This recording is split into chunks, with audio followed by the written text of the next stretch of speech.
Hi, welcome to my YouTube channel. ഇന്ന് ഞാനിവിടെ തയ്യാറാക്കിയിരിക്കുന്നത് തേങ്ങ അരച്ച് ഉണ്ടാക്കിയ നല്ലൊരു ഗ്രീൻ പീസ് കറിയാണ്.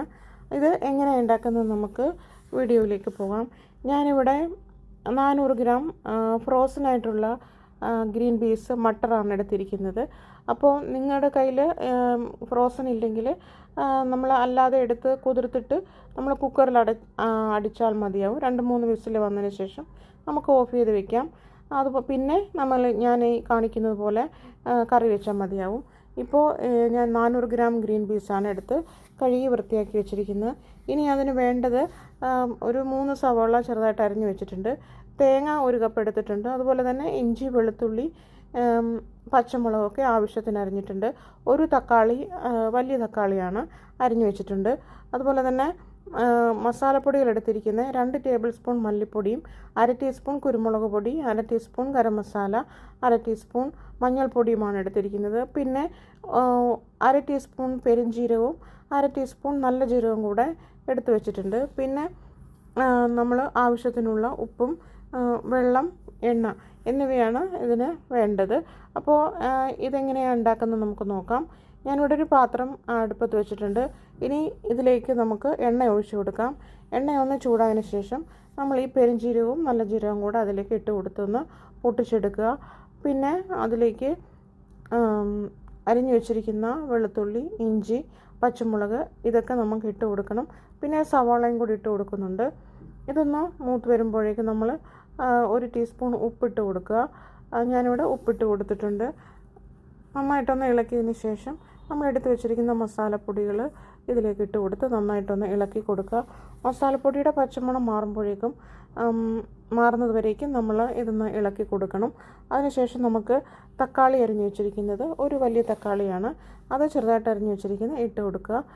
ഞാനിവിടെ വേറെ മുളക് പൊടിയൊന്നും ചേർക്കുന്നില്ല. അപ്പോൾ ആവശ്യത്തിന് എരിവ് കിട്ടാൻ വേണ്ടിയിട്ട് പച്ചമുളക് നമ്മൾ ചേർത്തിട്ടുണ്ട്. അതനുസരിച്ച് നമ്മൾ മുളക് ചേർക്കുക. അപ്പോൾ പിന്നെ ഇതിലേക്ക് ഞാൻ എടുത്തു വെച്ചിരിക്കുന്ന ഗ്രീൻ പീസും കൂടെ ഇട്ട് കൊടുത്തിട്ടുണ്ട്. ഗ്രീൻ പീസ് ഒന്ന് നന്നായിട്ടൊന്ന് ഇളക്കി അതിനുശേഷം നമുക്ക് ഒരു 1/2 ടീസ്പൂൺ ഉപ്പും കൂടെ ചേർത്ത് കൊടുക്കുക. നമ്മൾ കുക്കറിലിട്ട് സാധാരണ അടിച്ച് വേവിച്ചെടുക്കുന്നതിനകത്ത് ഉപ്പിട്ട് ഇളക്കുമല്ലോ. അപ്പോൾ പിന്നീട് നമ്മളിതിലേക്ക് വെറുതെ ഒരുപാട് നമ്മൾ ഉപ്പ് ചേർക്കത്തില്ല. ഇതിപ്പോൾ ഫ്രോസണായിട്ട് ഉള്ളത് കൊണ്ടാണ് ഞാൻ ഇതിലേക്ക് കുറച്ച് ഉപ്പും കൂടെ ചേർക്കുന്നത്. ഇപ്പോൾ ഞാൻ 1/2 ടീസ്പൂൺ ചേർത്തിട്ടുണ്ടായിരുന്നു. ഇനി നമുക്കിതിലേക്ക് കുറച്ച് വെള്ളം ചേർത്തിട്ട് ഇത് നന്നായിട്ടൊന്ന് വേവിച്ചെടുക്കണം. ഫ്രോസൺ ആയതുകൊണ്ട് നന്നായിട്ട് വെന്തതല്ല, ഹാഫ് ബോയിൽഡാണ്. അപ്പോൾ നമ്മൾ കുറച്ചും കൂടെ അതിനെ ഒന്ന് നന്നായിട്ടൊന്ന് വേവിച്ചെടുക്കണം. കുക്കറിനകത്തിട്ട് അടിക്കുമ്പോൾ അത് നന്നായിട്ട് വേവുന്നത് കൊണ്ട് ആ ഒരു ബുദ്ധിമുട്ട് വരുന്നില്ല. അപ്പോൾ ഇതായതുകൊണ്ട് നമ്മൾ കുറച്ചൊന്ന് വേവിച്ചെടുക്കണം. അപ്പോൾ കറിവേപ്പിലയൊക്കെ ഇട്ട് കൊടുത്ത് ഒന്ന് അടച്ച് വയ്ക്കുക. ചെറിയ തീയിലൊന്ന് തിളച്ച് വരട്ടെ. അപ്പോഴേക്കും ഈ തേങ്ങ നമുക്കൊന്ന് അരച്ചെടുക്കണം. ഞാൻ തേങ്ങ അരച്ചിട്ട് വരാം. അതുവരേക്ക് ഇതൊന്ന് തിളച്ച് വരട്ടെ. ഇനി നമുക്ക് അടപ്പൊന്ന് തുറന്ന് നോക്കാം. ഇത് കറിയെല്ലാം ഒന്ന് വറ്റി വന്നിട്ടുണ്ട്. അപ്പോൾ നമ്മൾ ഉപ്പൊക്കെ പാകത്തിനുണ്ടോ നോക്കിയിട്ട് വേണ്ടി വന്നാൽ കുറച്ചുകൂടി ഉപ്പ് നമ്മൾ ചേർത്ത് കൊടുക്കുക. ഇപ്പോൾ തേങ്ങയിലേക്കും കൂടി ഞാൻ ഒരു 1/2 ടീസ്പൂൺ ഉപ്പും കൂടെ ചേർത്തിട്ടാണ് അരച്ചത്. അപ്പോൾ തേങ്ങയിലെ മിക്സിലേക്ക് നമ്മൾ ഉപ്പ് ചേർത്തില്ലെങ്കിൽ ഇത് തേങ്ങ ഇതിലേക്ക് അരച്ചൊഴിക്കുമ്പോൾ ഉപ്പ് പിടിക്കത്തില്ല. അപ്പോൾ നമ്മൾ അതിനേക്ക് ആവശ്യത്തിന് ഉപ്പും കൂടെ ചേർത്ത് ഇട്ട് കൊടുക്കുക. അപ്പോൾ ഉപ്പ് നോക്കിയിട്ട് നമ്മൾ ആവശ്യത്തിന് വീണ്ടും ഉപ്പിട്ട് കൊടുക്കണം. പിന്നെ ഞാൻ 1/2 ടീസ്പൂൺ ഗരം മസാലയും കൂടെ ചേർത്ത് കൊടുത്തിട്ടുണ്ട്. ഇപ്പോൾ കറി റെഡി ആയിട്ടുണ്ട്. എല്ലാവരും ഇതുപോലെ ഒന്ന് ട്രൈ ചെയ്ത് നോക്കിയിട്ട് കമൻ്റ് അറിയിക്കണേ.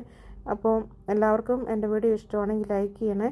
അതുപോലെ തന്നെ സബ്സ്ക്രൈബ് ചെയ്യുക. വീണ്ടും അടുത്ത വീഡിയോയിൽ കാണുന്നവരേക്കും ബൈ.